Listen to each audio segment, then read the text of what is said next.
Okay, so from the Tackling Racism and Racial Inequality in Sport Review 2021, it was conducted by Equality in Sport and the National Sports Council. Now, one of the key things that they talk about as a huge part of sport and fitness is getting to connect with like-minded people, build connections, and express yourself authentically.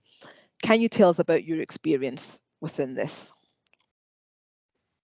Gosh, expressing yourself authentically. I think I'm able to do that now, but that only comes with time and reputation and experience. Yeah. It's really tough when you're somebody that's just stepping into this world of sport, especially if you're a person of colour and if you are a female, to be taken seriously, if the Yeah. truth be known. Yeah. So you have to have a few of the factors backing you up to give you that credibility. Um, I suppose I do all right. I do all right with it now because I have that wool on my back, as they say in Yorkshire. I have the experience, but it was tough. It was tough. Yeah. Yeah. I can imagine it must have been. What about you, Jermaine? I think growing up, um, it for me it was hard to kind of be able to express myself and be who I wanted to be, especially in football, playing for a team where majority of the players are white, managers white, most teams you play against are white.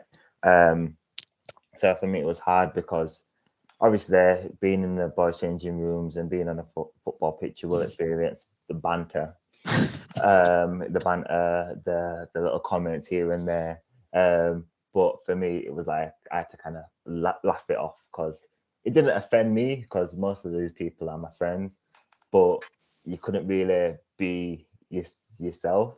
And coming out of sport, actually, a story that just coming to my head actually, but like going into like workplaces, for example, and on your lunch break, yeah, you know where I'm gonna get to. You know where I'm gonna get to, and it's like when I don't know, it's a Monday evening. Your mum's cooked you nice Sunday dinner, and your mum said take the leftovers to work on Sunday, on Monday, and you look at the food and you know it's nice. You know it's good. You got your rice and peas, you got your chicken, you got this, you got that.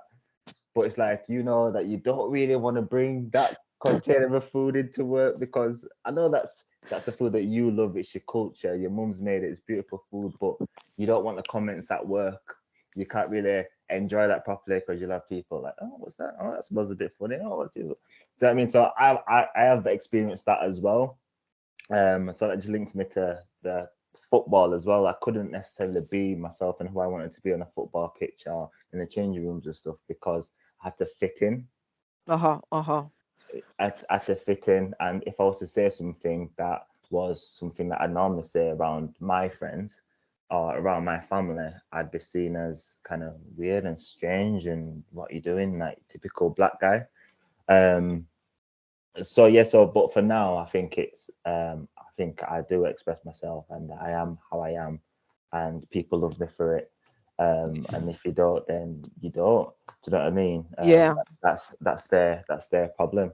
Um, but when I was younger, I kind of felt like I had to fit in. Yeah. I See, had to fit in. I think for me, because I started football later, I was at that stage where it was like if you were coming in my car, you're going to listen to my music. And my friends were like, "Oh, this is just so much noise," and I was Yeah, like, "Well, walk then," because I'm not yeah, doing my music. And I liked people asking me questions about my hair or whatever because again, it stopped the assumptions. And but I mean there were comments that it was just like I mean I laugh when you see rice and peas because there was a point at football where we if you didn't have a proper clubhouse and we had a clubhouse but it didn't serve food, we had to take turns each and make things, and it was like the worst 2 weeks ever because you had to do it twice. mhm, And when one of my coaches used to always say, "So Leah, what are you going to make? Rice and peas, rice and peas." yeah, And I just yeah, and everyone would be laughing. I'm the only black person there. And mm, I just said to him every time, number one, you're so ignorant. And number two, I'm not West Indian. Because I was trying to make him see that, do you know what? there are different cultures Difference. within the Yeah, black yeah. community.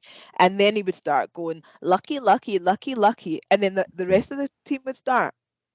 And I just have to Mm, compare to some of the players, and I'm just like, that is not okay. And I'm yeah. just like, you're really, really ignorant. Mm, And when George Floyd died, one of my friends phoned me. She's still one of my really good friends. She phoned me, and actually she phoned me, but then there's a few of us had dinner together, and she was like, I just want to apologize to you. And she was almost crying, and she mhm, said, because all those years when X used to say, I mean, no one's going to know who he is anyway, but Graham used to say all those things to you, I always wanted to say something, but I was too mhm, scared because like with what he would say, and I didn't want to lose my place in the team, because everything comes down to, you don't want to lose your place in the team. And she was like, and I don't like talking about it because it tears me up, the fact that I let you sit there mm, and let everyone laughed and blah blah blah.